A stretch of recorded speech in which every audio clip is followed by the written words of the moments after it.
a young Chinese influencer on TikTok who speaks English has made a fascinating clip directed at the American people. And the first time I saw it, I said to Chris, we got to play this for Professor Mearsheimer. We got to have his comments on it.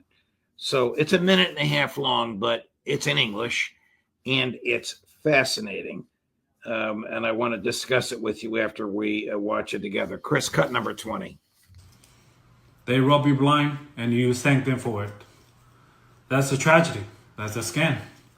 That's why I'm saying this right now. Americans, you don't need a tariff. You need a revolution. For decades, your government and oligarchs ship your job to China. Not for diplomacy, not for peace, but to exploit cheap laborers.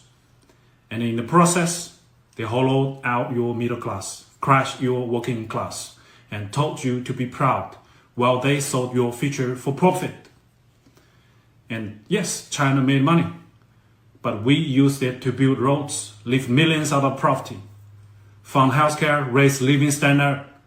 We reinvested in our people. My family also benefited from it.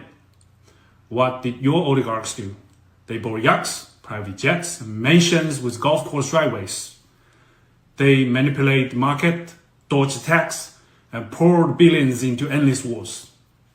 And you get stagnated wages, crippling healthcare costs, cheap dopamine, debt, and flagged wave property made in China while they pick your pocket.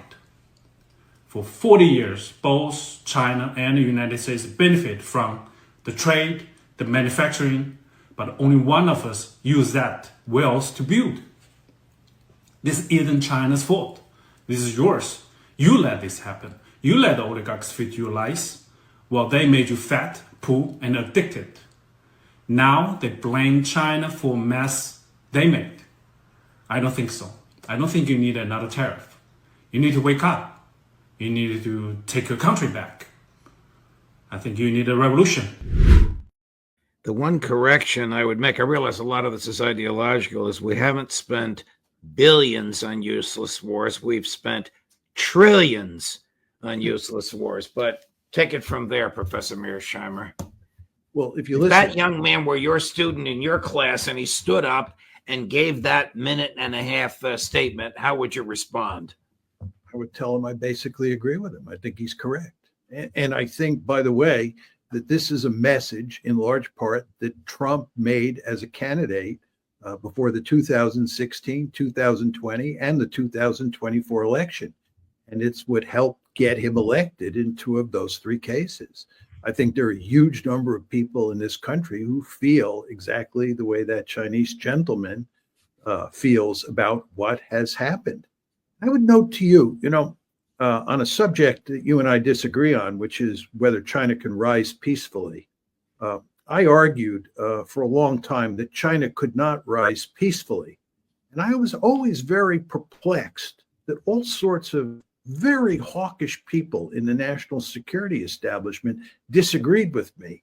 And they argued that China could actually rise peacefully. I remember when I had a debate with Zbigniew Brzezinski in the early 2000s on this issue.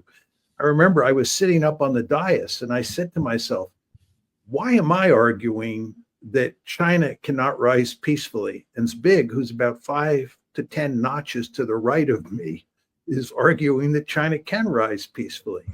And the fact is that almost all of the national security elites in this country were making huge amounts of money consulting in China.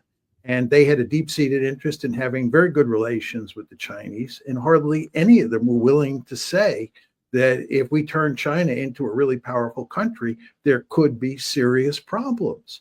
So I think in a very important way, what you saw happen here was that the national security elite was not as interested with the welfare of this country as it was with their own personal welfare.